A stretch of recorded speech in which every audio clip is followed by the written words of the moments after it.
Bonjour, voilà, aujourd'hui on va retravailler la notation scientifique et l'ordre de grandeur, donc toujours dans le chapitre 2 sur les puissances à exposants entiers. Alors un petit rappel pour commencer de la notation scientifique, donc elle se présente sous la forme d'un produit de deux facteurs. Votre premier facteur est compris entre 1 et 10. Il peut être égal à 1, mais doit être absolument inférieur à 10. Et le deuxième facteur est une puissance entière de 10. Donc entière, autrement dit, positif ou négatif. Alors, exemple. N'importe quel nombre peut être écrit en notation scientifique. Si je prends comme exemple 4208, je fais en sorte que le premier facteur soit compris entre 1 et 10. Ce sera donc 4,208.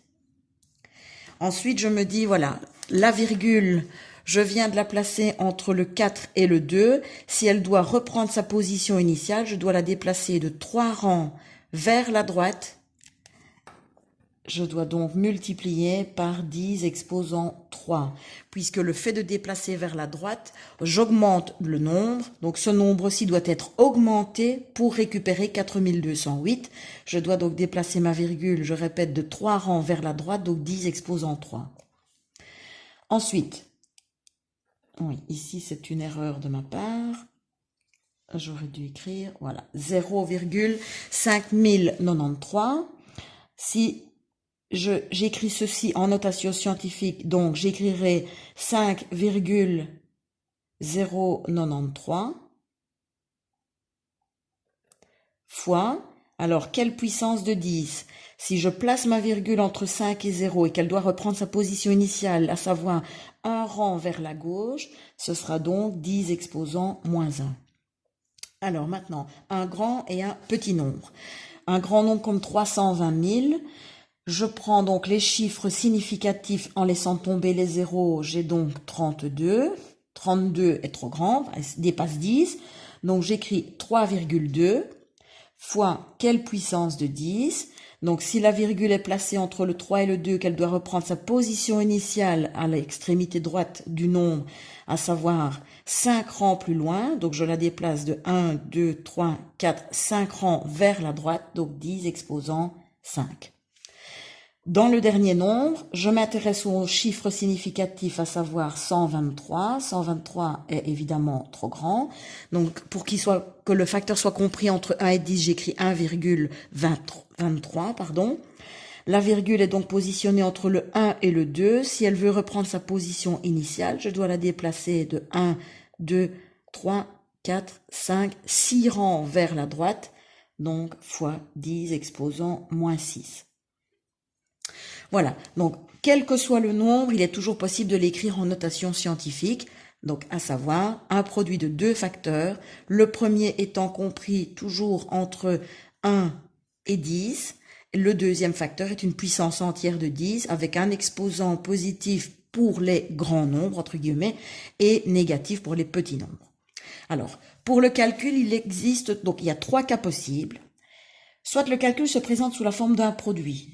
Exemple, donc on en a fait en classe, par exemple, moins 5000 fois 800 millièmes.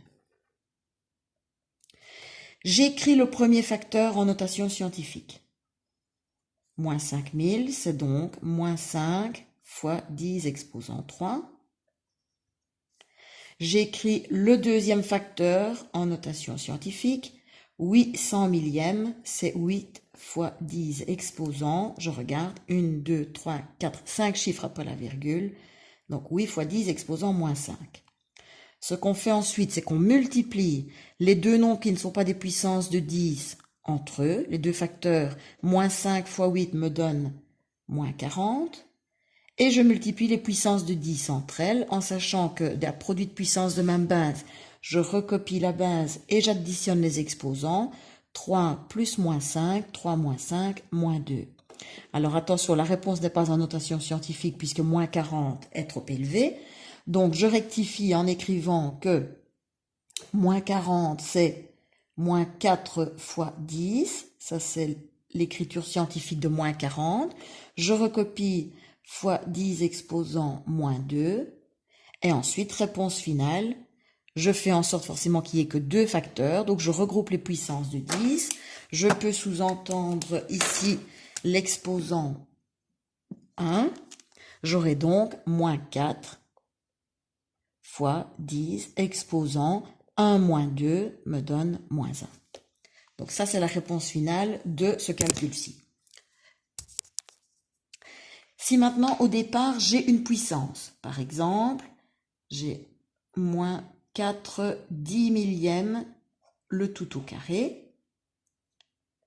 Je n'effectue pas la puissance sur le nombre décimal, j'écris la base de ma puissance en notation scientifique, ce qui me donnera moins 4 fois 10 exposant moins 4, puisque j'ai 4 chiffres après la virgule, le tout entre parenthèses au carré. Alors, je sais par les propriétés de puissance que lorsque j'ai la puissance d'un produit, l'exposant va porter sur chacun des 2 facteurs. Donc, j'aurai moins 4 au carré fois 10 exposant moins 4 au carré.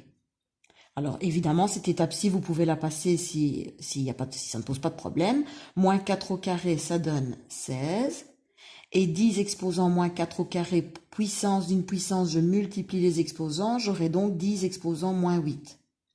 Alors, de nouveau, mon premier facteur dépasse 10, donc j'écris 1,6 fois 10, fois 10 exposant moins 8, ce qui donnera 1,6 fois 10 exposant moins 7, puisque je peux toujours sous-entendre un exposant 1. Donc, il est préférable d'avoir plusieurs étapes et ne pas se tromper, plutôt que d'essayer de le faire tout de suite, de n'avoir qu'une seule étape de calcul ou d'écrire la réponse directement et de se tromper. Le dernier cas, c'est je combine les deux. J'ai donc une puissance qui porte sur un produit. Donc, par exemple, j'aurai le produit de 3 millièmes et 2 centièmes, le tout au carré. Même chose, au lieu de faire porter l'exposant sur chacun des 2 facteurs, sur le premier et sur le deuxième, j'écris ceci en notation scientifique. Donc j'aurai 3 millièmes, c'est 3 fois 10 exposant moins 3. Dans ce cas-ci, vous remarquerez que j'ai choisi le produit de 2 petits nombres. Dans le premier cas, j'avais pris un grand et un petit. J'aurais pu aussi prendre 2 grands. Si j'ai un produit de 2 grands nombres, j'aurai donc 2 fois des exposants positifs sur les puissances de 10 qu'il me suffira d'additionner. Alors, donc ici, je reviens à 3 millièmes, c'est 3 fois 10 exposant moins 3. Multiplié par 2 centièmes, c'est 2 fois 10 exposant moins 2. Le tout au carré. Je simplifie d'abord le contenu avant d'appliquer ma puissance. Donc, j'ai 3 fois 2, 6, fois 10 exposant moins 5, puisque j'additionne les exposants, le tout au carré. Maintenant, je reviens à un cas semblable au deuxième. Je fais porter l'exposant sur le 6 et sur 10 exposant moins 5. J'aurai donc 6 au carré, 36, fois 10 exposant moins 10. 36 est trop grand et dépasse 10, donc je l'écris en notation scientifique, c'est 3,6 fois 10. Je recopie la puissance de base 10 initiale, donc 10 exposant moins 10. Je n'hésite pas à sous-entendre l'exposant 1 pour ne pas se tromper et écrire 3,6 fois 10 exposant moins 9. Donc, petite remarque. Si j'ai par exemple donc un produit de 2 facteurs, 2 grands nombres, j'aurai par exemple 4 fois 10 exposant 5 fois moins 2 fois 10 exposant 4. Je multiplie les 2 facteurs qui ne sont pas des puissances de 10, ça me donne moins 8. Je multiplie les 2 puissances de base 10, j'aurai donc 10 exposant 9. Donc vous remarquez dans ce cas-ci que les 2 exposants sont positifs, il me suffit de les additionner et j'obtiens évidemment un exposant positif. Dans le cas où j'ai un grand nombre, je garde le premier, mais je modifie le deuxième en indiquant un exposant négatif. J'aurai donc toujours moins 8 comme premier facteur. Mais alors, dans ce cas-ci, forcément, quand je vais additionner mes exposants, c'est comme si j'effectuais une soustraction, puisque j'en ai un positif et un négatif, ce qui me donnera 1. Autrement dit, donc, moins 8 fois 10, moins 8 fois 10 comme réponse finale. Alors, dans le dernier cas, j'ai un produit de deux petits nombres. J'aurai donc deux exposants négatifs, même chose, hein, que ça ne change rien. Il me suffit toujours de les additionner, mais c'est pour vous faire prendre conscience que la nature de l'exposant final dépend de ce que vous avez au départ. Si j'ai ceci, j'aurai donc moins 8 fois 10 exposants. Alors, j'ai moins 5 plus moins 4 qui me donnera moins 9, donc moins 8 fois 10 exposant moins 9 comme résultat final. Alors, je terminerai par l'ordre de grandeur. L'ordre de grandeur se présente tout simplement sous la forme d'une puissance de 10, une puissance entière de 10. Donc, je rappelle avec un exposant positif ou négatif, et uniquement une puissance de 10. Pour ça, il suffit de partir de la notation scientifique et de la transformer pour obtenir l'ordre de grandeur. Avec, comme exemple, si j'ai 4 fois 10 exposant 3, je me pose la question du premier facteur. Est-il plus proche de 1 ou de 10 ? S'il est plus proche de 1, comme c'est le cas ici, je le remplace en quelque sorte par 1, et donc mon ordre de grandeur devient 1 fois 10 exposant 3, à savoir 10 exposant 3. Si j'avais un nombre plus proche de 10, je le remplace par 10, et ce qui devient 10 fois 10 exposant 3, autrement dit 10 exposant 4. Donc, on est devant le même cas de figure que lorsqu'on arrondit un nombre.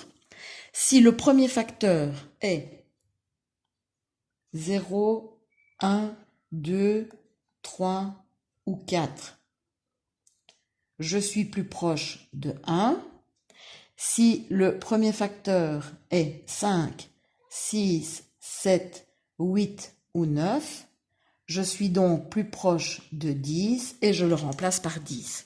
Donc, par exemple, si je reviens à ces différentes réponses, je vais les transformer en ordre de grandeur. Donc, en valeur absolue, bien sûr, moins 4 est plus proche de 1. Donc, l'ordre de grandeur de cette expression-ci sera 10 exposant moins 1.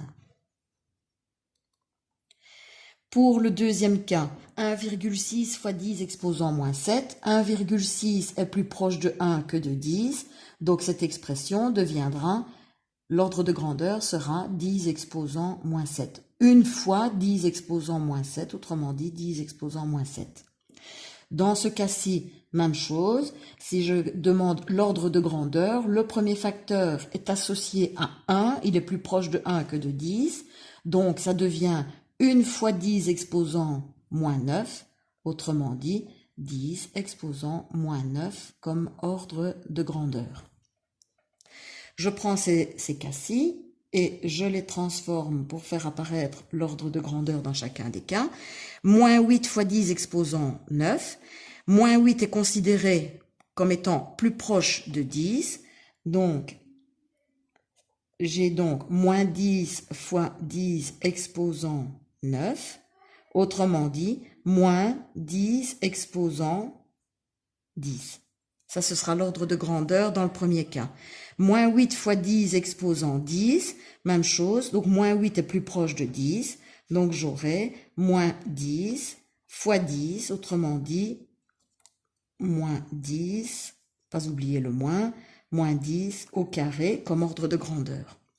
J'entoure toujours l'ordre de grandeur, comme ça vous voyez la différence entre la notation scientifique et l'ordre de grandeur, et moins 8 fois 10 exposant moins 9, donc le moins 8 est plus proche de moins 10 que de moins 1, donc ça devient moins 10 fois 10 exposant moins 9, attention ici, donc j'ai 1, et donc mon ordre de grandeur sera moins 10 exposant moins 8 comme ordre de grandeur. Donc, je reprends, ici je vous conseille au niveau des exercices, de refaire les exercices de la page 27 dans l'activité 6, l'exercice 1, que j'ai d'ailleurs donné, exercice 1, que j'ai d'ailleurs donné en devoir. Il s'agissait par exemple de 6800 km à écrire en notation scientifique, donc ça me donne 6,8 fois 10 exposant 3, avec comme ordre de grandeur 6,8 qui est plus proche de 10, donc j'ai 10 fois 10 exposant 3, autrement dit 10 exposant 4 comme ordre de grandeur. Voilà, je reviendrai vers vous pour différents exercices, mais pour l'instant, on fait une pause.